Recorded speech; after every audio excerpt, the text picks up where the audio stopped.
bonjour à tous pour une 6e vidéo. C'est ça, bonjour à tous. Donc le thème aujourd'hui, bon, un peu plus douloureux. Ouais, l'isolement. L'isolement, on sent en plus cette période très particulière, on sent les patients isolés, les soignants isolés. Voilà, je le redis souvent.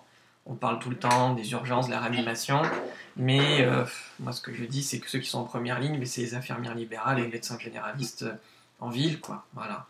Il y a d'autres professionnels, les pharmaciens, les kinés, on a eu des kinés aussi, dentistes.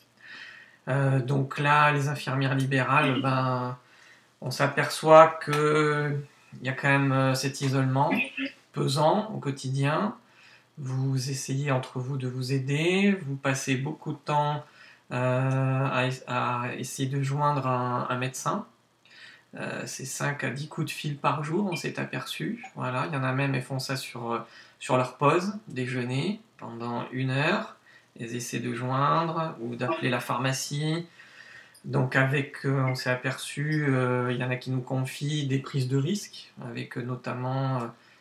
comme on n'arrive pas à joindre le médecin, et bien du coup vous débrouillez, c'est le système D, pour ne pas laisser le patient dans une situation que vous trouvez intolérable.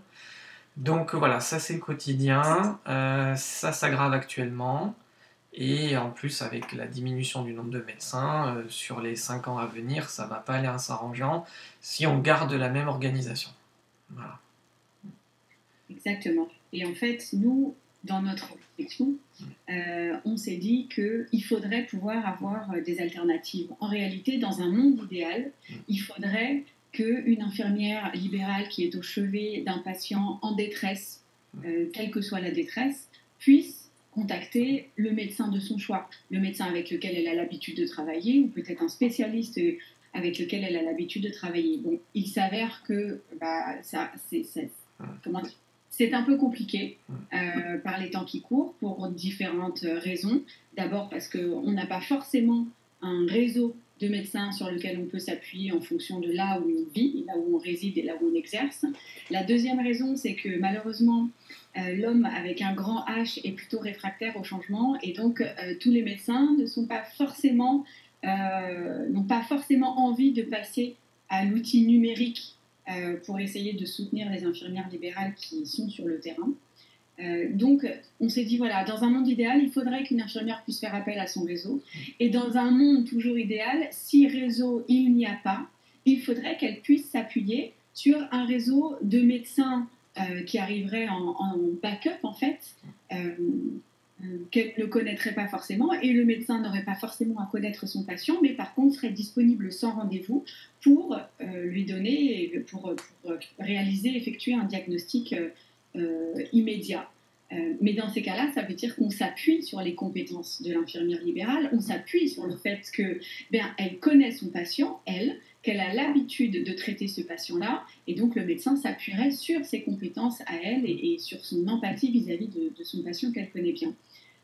Donc ça a fait partie de nos réflexions avec Vincent, et on s'est dit il serait peut-être temps de proposer cette alternative de monde idéal. Et donc, dans la réflexion qui a été la nôtre en développant le Medibag, qui est ce sac à dos connecté dont on vous parle, mais qu'on ne vous a pas encore montré, dont on ne vous a pas réellement parlé, mais en tout cas... Mais ça arrive, on va vous montrer tout ça. Ouais.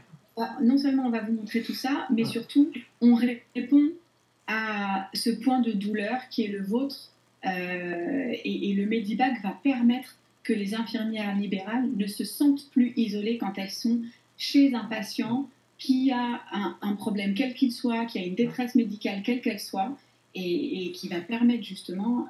ça a été le point fondamental de notre réflexion depuis le départ. Tout à fait. Et effectivement, on l'a intégré ça depuis le début parce que ça ressortait vraiment dans les discussions avec vous.